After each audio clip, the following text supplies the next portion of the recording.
रात का गहरा सन्नाटा था और मालगंज गांव के ऊपर काले बादलों का डेरा था। मूसलाधार बारिश ने मिट्टी के कच्चे रास्तों को कीचड़ से भर दिया था। आर्यन, जो शहर से आया एक नौजवान था, अपना भारी बैग कंधों पर लादे डाकघर की ओर बढ़ रहा था। उसकी नियुक्ति यहाँ नए पोस्टमास्टर के रूप में हुई थी।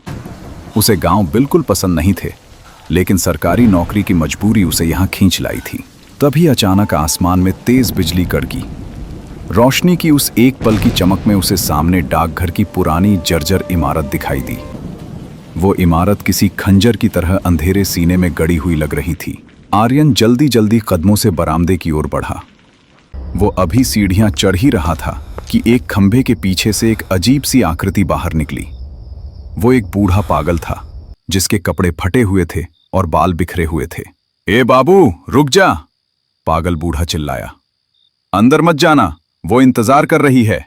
चिट्ठी आई है, मौत की चिट्ठी आई है। आर्यन सहम गया। क्या बकवास कर रहे हो बाबा, हटो रास्ते से। पागल आदमी हंसा, एक ऐसी हंसी जो किसी के भी रोंगटे खड़े कर दे। नए हो ना, मरोगे, तुम भी मरोगे। वो कुर्सी भूखी है, डाकघर भूखा है। भाग जाओ अपनी जान बचाकर। इससे पहले कि आर्यन कुछ समझ पाता, वो पागल अंधेरे में कहीं गायब हो गया। आर्यन ने माथे का पसीना पोंछा और डाकघर का भारी लोहे का गेट खोला। अंदर घुसते ही एक बहुत बुरी सड़ी हुई बदबू ने उसका स्वागत किया। आर्यन ने नाक पर रूमाल रख लिया। कौन है? कोई है यहाँ? उसने आवाज लगाई। तभी अंधेरे कोने से एक परछाई उभरी। नमस्ते सर, आप आ गए? मैं राघव हूं, यहाँ का डाकिया और केयरटेकर। राघव देखने में साधारण था, लेकिन उसकी आंखों में एक अजीब सी चमक थी जो आर्यन को खटकी। राघव, ये बदबू कैसी है? यहाँ कोई जानवर मरा है क्या? आर्यन ने चिढ़ते हुए पूछा। जी सर, पुरानी इमारत है, शायद कोई चूहा मर गया होगा स्टोर रूम में। मैं कल ही सफाई कर दूंगा और इत्र ले आऊंगा, आप घबराइए नहीं, राघव ने बड़े ही विनम्र स्वर में कहा। सरपंच जी ने आपके रहने और खाने का इंतजाम अपने घर पर किया है। आज की रात आप वहीं खाना खा लीजिए, कल से मेस चालू हो जाएगा।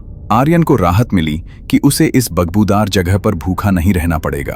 वो अपना सामान रखकर सरपंच के घर की ओर चल दिया। सरपंच का घर कुछ दूरी पर था। खाना खाते वक्त सरपंच ने आर्यन को गौर से देखा। बेटा, तुम यहाँ नए आए हो, एक सलाह मानोगे? सरपंच ने गंभीर स्वर में कहा। डाकघर में सिर्फ काम करना, रात को ज्यादा देर तक जागना मत, और अगर कोई अजीब आवाज आए तो उसे अनसुना कर देना।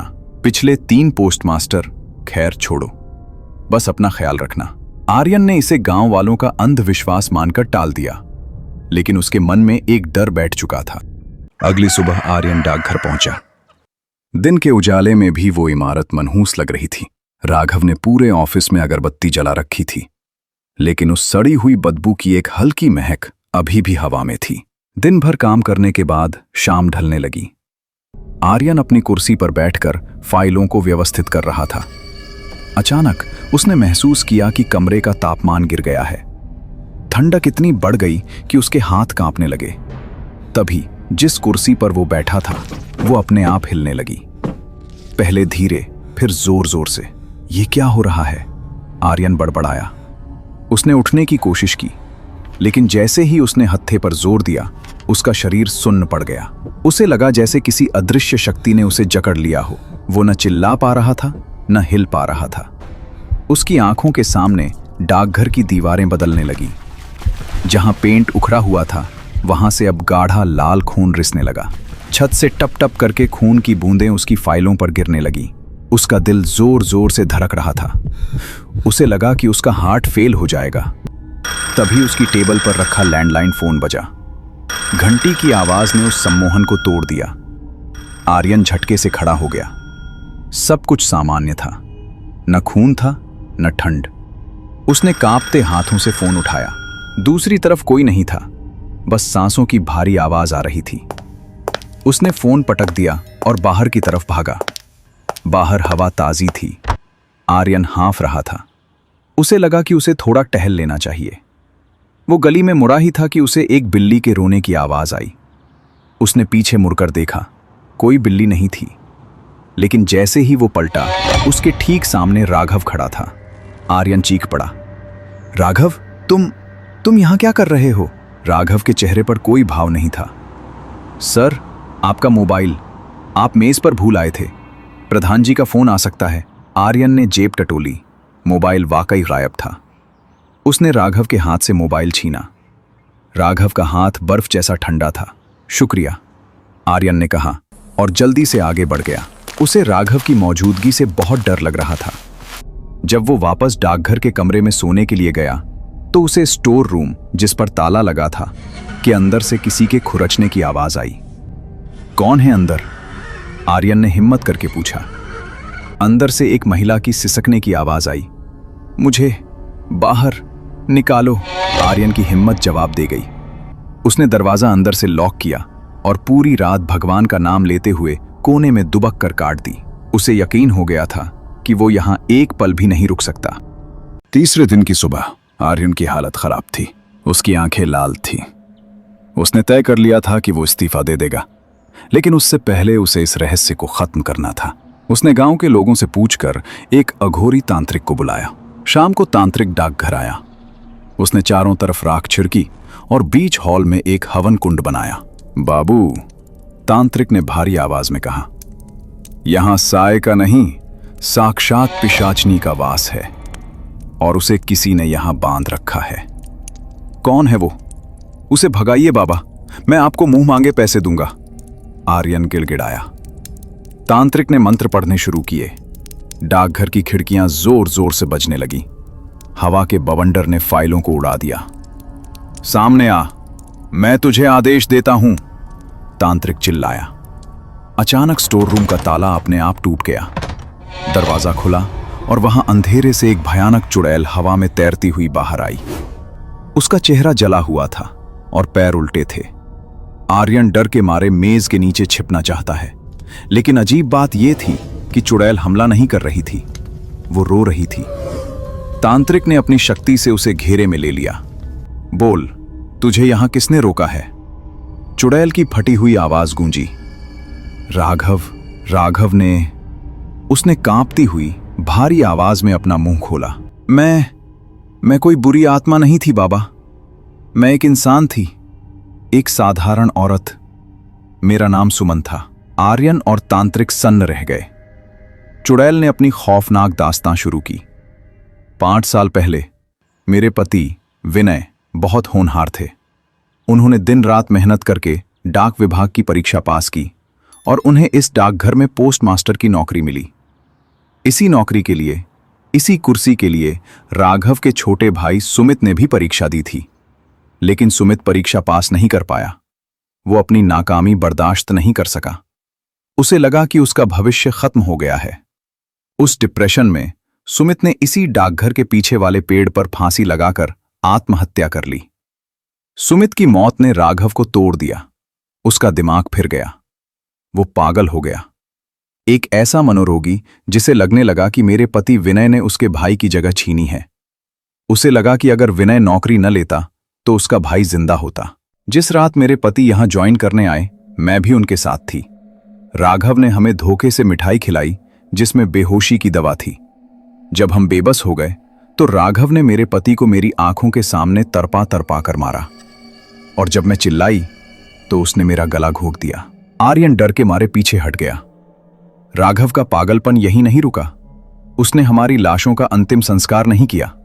उसने हमें इस डाकघर की पिछली दीवार को तोड़कर उसके अंदर चुनवा दिया। तांत्रिक ने अपनी धुनी तेज कर दी।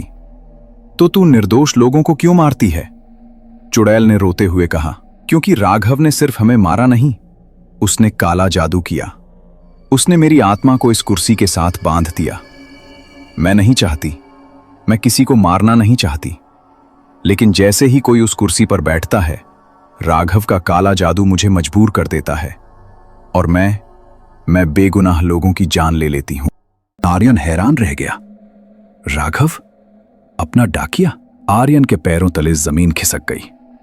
तभी मुख्य दरवाजे से तालियों की आवाज आई। वहां राघव खड़ा था। उसके हाथ में एक बड़ा जंग लगा हुआ मांस काटने का चाकू था। अब उसके चेहरे पर वो विनम्रता नहीं थी, बल्कि एक शैतानी मुस्कान थी। वाह बाबा, मान गए आपकी विद्या को, राघव ने हंसते हुए कहा। लेकिन कहानी अभी अधूरी है। राघव, तुम इंसान नहीं हो, जानवर हो, आर्यन चिल्लाया। सरकारी नौकरी का नशा बाबू इंसान को जानवर बना देता है। राघव धीरे धीरे आगे बढ़ा। मेरे भाई ने आत्महत्या की थी क्योंकि सिस्टम ने उसे नौकरी नहीं दी। मैंने कसम खाई थी कि इस डाकघर की कुर्सी पर अब कोई नहीं बैठेगा। जो भी आता है वो इस डाकघर का हिस्सा बन जाता है।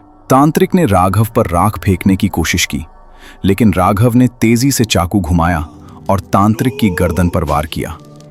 तांत्रिक वहीं ढेर हो गया। अब कमरे में सिर्फ आर्यन, राघव और वो मजबूर चुड़ैल थी। अब तुम्हारी बारी है पोस्टमास्टर साहब, राघव ने कहा। तुम भाग नहीं पाए, तुमने सच जान लिया, इसलिए अब तुम्हें मरना होगा। राघव, देखो, मुझे जाने दो, मैं किसी को कुछ नहीं बताऊंगा। राघव ने चुड़ैल की ओर देखा और एक अजीब सी भाषा में कुछ मंत्र बुदबुदाया। चुड़ैल, जो अब तक शांत थी, अचानक चीख पड़ी। राघव के मंत्रों ने उसे फिर से वश में कर लिया था। उसकी आंखें लाल हो गईं और उसने आर्यन की तरफ देखा। खत्म कर दे इसे, राघवदेव ने आदेश दिया। आर्यन ने आखिरी बार राघव की वो क्रूर मुस्कान देखी। चुड़ैल का साया आर्यन के ऊपर छा गया। डाकघर में एक दर्दनाक चीख गूंजी और फिर सब कुछ शांत हो गया। अगले हफ्ते मालगंज के डाकघर में फिर से सन्नाटा था। राघव बड़े इत्मीनान से फर्श पर पूंछा लगा रहा था। तभी एक नई गाड़ी बाहर आके रुकी। एक नया आदमी हाथ में नियुक्ति पत्र लिए अंदर आया। नमस्ते, मैं नया पोस्टमास्टर हूं, राघव ने पूंछा रोका। अपने चेहरे पर वही पुरानी विनम्र मुस्कान लाई और हाथ जोड़कर खड़ा हो गया। आइए साहब, आइए, मैं राघव, आपका डाकिया। मैं कब से आपका ही इंतजार कर रहा था। कुर्सी आपका इंतजार कर रही है। दोस्तों, क्या आपने आज की भूतिया कहानी का मजा लिया? अगर हां, तो एक छोटा सा काम कर दो, सब्सक्राइब बटन दबा दो। हम आपके लिए हर सप्ताह नई और मजेदार भूतिया कहानियां लाते रहते हैं, लेकिन आप में से ज्यादा लोग सब्सक्राइब नहीं करते। आपका एक सब्सक्राइब हमें बहुत सारी मोटिवेशन देता है। सब्सक्राइब करो, बेल आइकन दबाओ ताकि नए वीडियो आप तक जल्दी पहुंचे। शेयर करके दोस्तों तक पहुंचाओ। मिलते हैं अगली कहानी में। बाहर, धन्यवाद। जय हिंद।